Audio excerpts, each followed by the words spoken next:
BLEACH Rebirth of Souls is the upcoming console game that has everybody super excited about it. It seems like Bandai Namco have been kicking their marketing into high gear as we have had multiple trailers and they are now releasing a weekly character gameplay trailer every Monday. Now these trailers reveal new entries to the roster of this highly anticipated game, as well as showcasing the abilities of the characters and how they play. This game is bringing a lot of new and returning fans into the series, and in these videos I want to simplify everything and explain all of the details about this game as we break down and analyze all of the latest trailers that are releasing for BLEACH Rebirth of Souls. Be sure to stick around until the very end of this video as I'll be covering everything that there is to know about Byakuya, Yoruichi and Chad and how they function in BLEACH Rebirth of Souls. So let's start things off by going over the character gameplay trailer for Byakuya Kuchiki. Now he is described as a tactician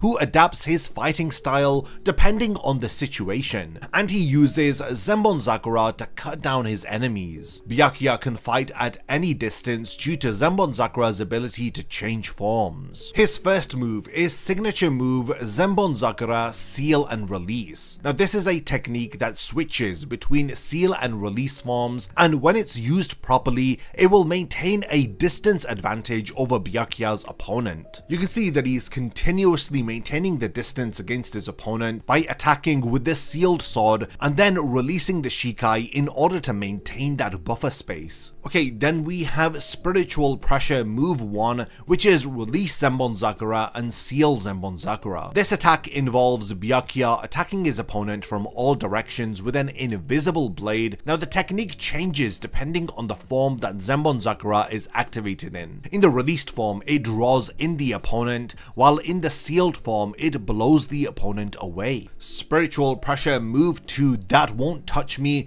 allows Byakuya to block his opponent's attack as he then follows up with a counter attack with the Kido ability Sokatsui. This is similar to Rukia's ability as she is also revealed to be able to utilize Sokatsui, a signature Kido ability that is usually used by members of the Kuchiki clan. Now lastly we have Byakuya's awakening ability, which is his Bankai Zenbon Kageyoshi. Now when Byakuya's Bankai is released, his Zanpakuto Zenbon no longer changes from sealed and released forms. Instead it is fixed in a form that strengthens Byakuya's mid to long range techniques, but it weakens his ability to fight at close range. Byakuya's Bankai is best used in a way that prevents opponents from getting too close to him. It's safe to say that fans are super excited about Byakuya being revealed as a playable character. As with all of the characters that have been revealed for Rebirth of Souls, Byakuya's character design as well as his abilities within the game have been met with a lot of praise. I think I speak for everyone when I say that I love how accurate and faithful this game is being to Kubo's original manga, and I think that the developers have really nailed the fighting style of Byakuya by being able to so seamlessly switch between the sealed and release state of his Zanpakuto. Seeing a gameplay trailer for one of the captains of the Gotei 13 has fans super excited about other characters that have yet to be revealed, especially Aizen, Yamamoto and even Kinpachi. Next we have a gameplay trailer for a fan favorite character, and it's everybody's favorite waifu Yoruichi Shihoin. She is described as the Flash Master as she is a master of close range combat as well as fast ho-ho. Now ho-ho is high speed movement. Yoruichi is good at swiftly closing in on opponents and catching them off guard. As with the other character gameplay trailers, we have 3 special abilities or techniques,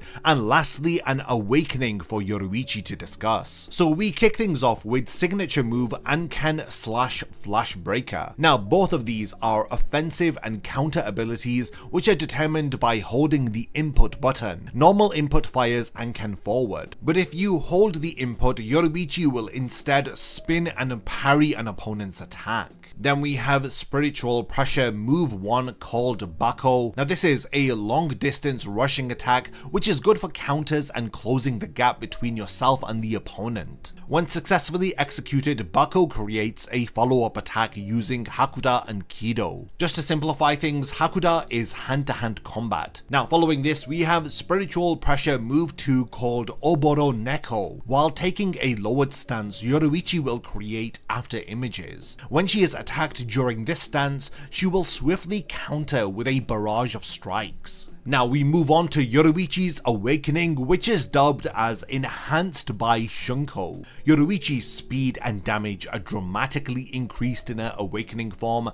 as it allows her to swiftly corner and defeat her opponent. Yoruichi's gameplay trailer has had a lot of fans super excited, and this is no surprise as Yoruichi is a huge fan favorite character, and it feels great to have her playable in a console Bleach game. Once again, there's a lot of praise for Yoruichi's character design as well as her abilities, as they truly are staying accurate to the manga with the techniques that she is able to utilize. There's been a lot of praise for Yoruichi's Shunko outfit because it is accurate to how it's displayed within the manga, and it feels great to have a character gameplay trailer where we are seeing an individual from Bleach utilize hand-to-hand combat as well as high-speed abilities, which will hopefully make a character like Yoruichi feel like a breath of fresh air within a Bleach game where a lot of the characters will be fighting in the conventional Shinigami fighting style. So a lot of the key abilities of Yoruichi from the Substitute Shinigami arc and the Soul Society arc are being showcased here, but this hasn't stopped fans from wanting to see Yoruichi's Thunder God form, and again, I do think that things like this are going to be included in future DLCs or character updates when the 1000 Year Blood War arc is included in this game. I think before we get any additional features, fans need to support this product and show Bandai that all of the Bleach fans are turning up for Rebirth of Souls. I think that they want some positive feedback before they start developing new material for this game, which dives into the later arcs of Bleach. Once again, the sentiment for Yoruichi's character trailer has been extremely positive, as everybody is looking forward to trying out how she fights with a unique combat style. It feels incredible to see Yoruichi playable in a console game, which is so accurate to the manga, not only in the techniques that Yoruichi can use, but also visually with her character design. Now, the final character gameplay trailer that I'll be discussing in this video, and the most recent as it was only released yesterday, is the character trailer for Chad, and he is described as a powerful fighter who has deadly fists. He is a gentle giant with a vow hidden behind his quietness. In terms of gameplay, with Chad it's possible to change the situation with just a single strike, and this is credited to the powerful signature move action that he has with his gameplay style. So Chad has signature move called Aggression. Now this is a powerful blow which can be charged as it unleashes significant damage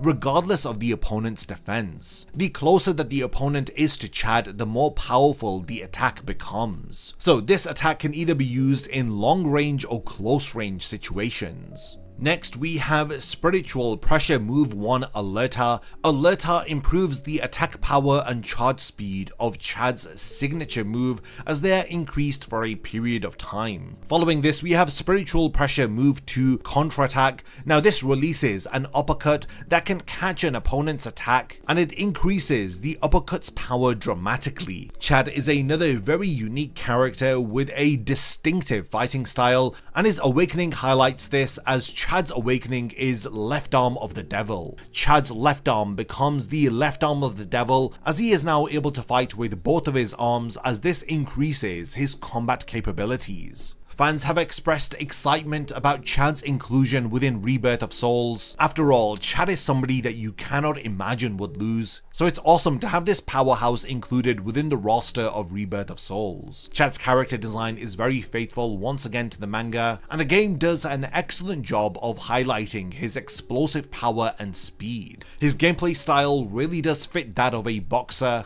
and I love how faithful the game is to the manga, with him not really utilizing his left arm until he activates his awakening. There are a lot of die-hard Chad fans who are super happy about this gameplay trailer, and it feels great that he is finally getting the love that he deserves. Chad's gameplay trailer actually gives us one of the main teasers that Arrancar arc material is going to be in this game, with his awakening left arm of the devil. So hopefully we'll get more Arrancar arc material showcased as we get to see more characters character gameplay trailers in the future. Once again, Chad's gameplay trailer has been met with overwhelming positivity as fans love his character design, the moveset that he has, and how faithfully he is represented within the game. So that was all 3 of the most latest trailers for Rebirth of Souls. Now we're going to be getting new character trailers every week, but I'm going to wait for 3 to build up and then I'll make a video covering them all together, because I don't think that there's enough material for an entire video just based off of one gameplay trailer on its own. Bandai, in my opinion, are doing an excellent job of showcasing the different variety of fighting styles which will feature in Rebirth of Souls. We are not just seeing conventional Shinigami sword slashes here, as the developers really are taking advantage of the diverse power system which exists within Bleach. We're not just getting loads of gameplay trailers of several Shinigami out of the gate here. Bandai have purposefully shown us a diverse range of characters with different fighting styles. Individuals like Uryu, Chad and Yoruichi are examples of this, and I would not be surprised if we get Orihime's gameplay trailer next before we start diving into the gameplay trailers for the main Shinigami characters. The marketing push for Rebirth of Souls seems to be focused on the Substitute Shinigami arc and the Soul Society arc for now. Personally, I'm really interested to see the gameplay trailers for the Espada characters. We all want to see Grimmjow and Ukiura and how they are going to be playing in Rebirth of Souls. But yeah, this was my complete breakdown and analysis of the gameplay trailers for Byakuya, Yoruichi and Chad. Let me know all of your thoughts about these gameplay trailers that Bandai is releasing each week in order to promote the release of Rebirth of Souls. And I'd love to know your predictions for what future character gameplay trailers we will be getting until the release of this game. Lastly, thank you for making it to the end of this video, and I cannot wait to see you in my next update video on Bleach Rebirth of Souls. A massive thank you goes out to all of my amazing Patreon supporters for helping to make this video possible. If you also want to support the channel and see your name in the end of my videos, then check out my Patreon, which has loads of perks like early video access and so much more. Thank you for sticking around till the end of the video, and whatever you contribute will mean a lot to me.